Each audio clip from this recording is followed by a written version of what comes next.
Oggi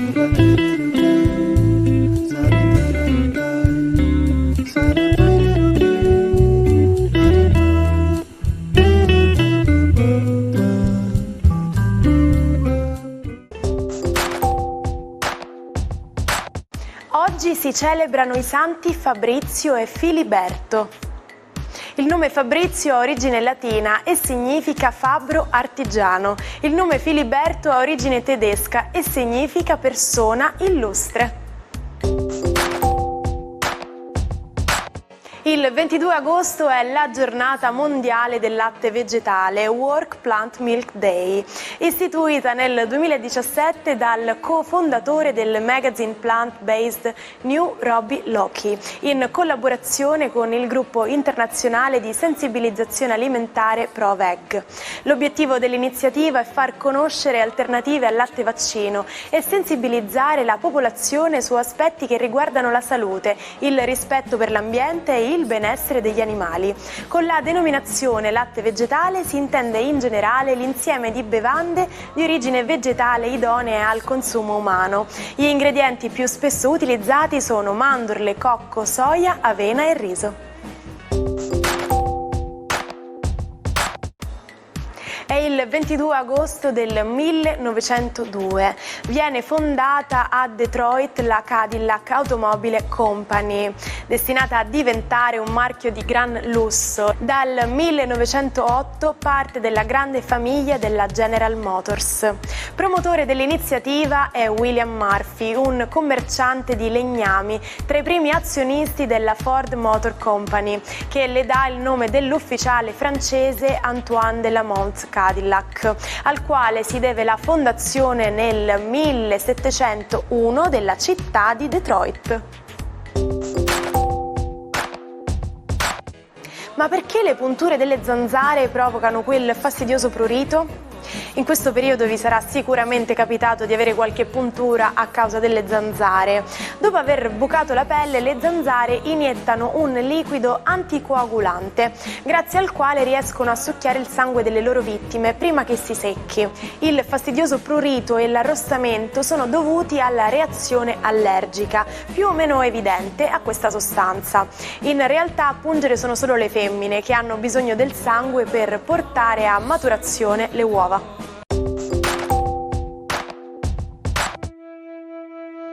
Buongiorno ai 12, oggi la congiunzione Luna-Mercurio riesce a far parlare di sentimenti segni zodiacali, ma non solo, avendo fatto pace con Marte, i pensieri seguiranno l'azione. Vediamo i 12.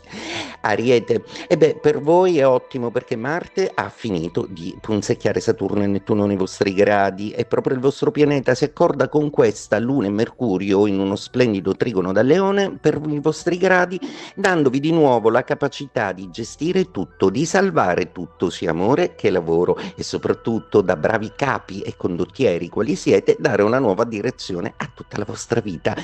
Toro, per voi questa congiunzione deve essere uno stimolo proprio perché non siete i più bravi nella dialettica zodiacalmente parlando, per cui in amore dovrete un pochino dialogare di più, dire qualche parola dolce e non far desiderare al partner le attenzioni che spesso vi distraete e non elargite. Gemelli, per voi è ottima questa congiunzione, la Luna e Mercurio, il vostro pianeta, ma non solo, anche Marte, vi aiutano moltissimo a concretizzare nell'amore e nell'affetto gli effetti che desiderate, a essere dove volete essere nel momento in cui volete, a essere assolutamente pronti e brillanti come sempre il vostro segno zodiacale prescrive, come da anni non potevate più fare. Bentornati Gemelli. Cancro, è proprio la vostra signora, la Luna oggi, padrona di Mercurio, mentre Venere si distacca un pochino da Giove e dalle sue grandeur, ecco che la Luna decide di mettere una maggiore attenzione razionale ai particolari, onde evitare le problematiche che Marte, ancora contrario, potrebbe generare rispetto alle vostre aspettative di felicità con il partner. Leone, protagonisti di questo aspetto della giornata, Luna e Mercurio non solo vi danno una grande capacità dialettica, ma con Marte è proprio l'azione, quindi tutto quello che direte sarà fatto in un istante, i vostri desideri saranno ordine per tutto lo zodiaco. Vergine, Mercurio è il vostro pianeta, per cui corroborato dalla Luna tende a essere molto più sicuro nei pensieri, nelle relazioni affettive, ma non solo. Il Sole tra poco entrerà nei vostri gradi e già sentite il calore corroborante dell'energia solare, che è la più ambita dell'anno nello zodiaco, che sta arrivando nei vostri gradi. Bilancia, per voi Luna e Mercurio sono un toccasana in questa congiunzione, proprio perché attivano Marte in positivo e finalmente arrivano delle belle notizie, delle notizie su cui potete contare, delle persone che vi spalleggeranno, delle promesse che vi fanno sentire più al sicuro rispetto alla prospettiva del futuro, sia affettiva che lavorativa. Scorpione, oggi è proprio il caso di chiarire qualcosa, proprio perché questi aspetti di Luna e Mercurio, con il Sole anche in parte coinvolto, vi daranno modo di chiarirvi qualche dubbio su cui proprio non dormite la notte, in perfetto stile Scorpione. Sagittario, ottimo per voi questa configurazione, 3 pianeti dalla vostra parte, il Sole ancora per un ultimo giorno che vi stimolano a fare meglio e in positivo, perché da domani inizierà un periodo un po' più razionale, quindi tentate oggi di dare un senso alla giornata che sia positivo, esplosivo e soprattutto goliardico. Capricorno, questa configurazione astrale sembra essere un po' titubante nei vostri confronti, proprio perché vorreste dire delle cose ma non ci riuscite fino in fondo, ma il Sole da domani sarà vostro alleato, quindi fidate comunque in un assist positivo dalla vostra forza e dal vostro coraggio.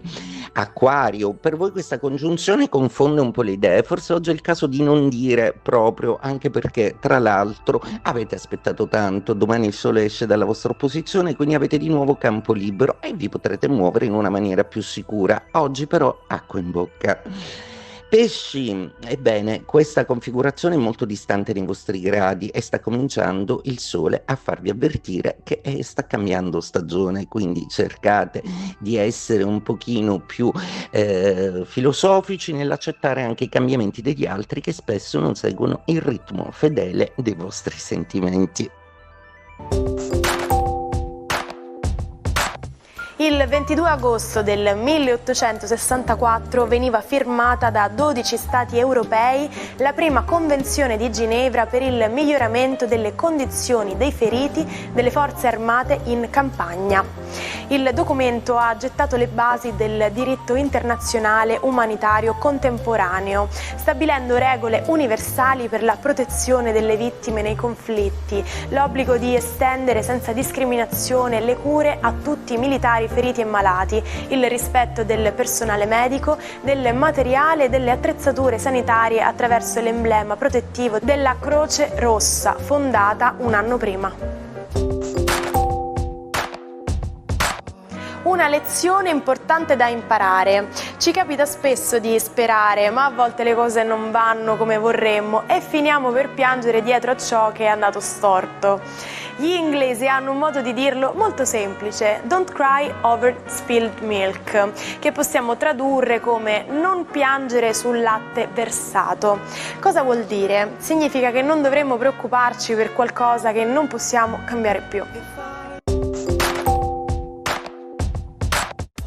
Diana Vreeland è stata una giornalista di moda straordinaria. Si trasferì a Londra e aprì una boutique di lingerie. Fu proprio lei a suggerire a Wallis Simpson la camicia da notte che avrebbe sedotto il duca di Windsor. Nel 1962 venne scelta per dirigere Vogue America e con il suo stile unico rivoluzionò completamente la rivista. Non erano più gli stilisti a dettare la moda, ma era Diana a commissionare gli abiti da fotografare. Tuttavia nel 1972 fu licenziata anche da Vogue, ma il Metropolitan Museum of Art la chiamò e lei organizzò la sua prima mostra. Vestì i manichini con gli abiti di Balenciaga, trasformando il gala di apertura nell'evento più importante dell'anno. Da quel momento curò ben 12 mostre fino al 1989. Morì a 86 anni per un attacco di cuore. Ci salutiamo con la frase del giorno. Se ami una persona, lasciala andare, perché se ritorna è sempre stata tua. Quindi lasciate andare tutto. Io ad esempio perdo sempre qualcosa, ma decido di lasciarla andare per stare serena e lasciare spazio a quello che arriverà. Vi auguro una buona giornata.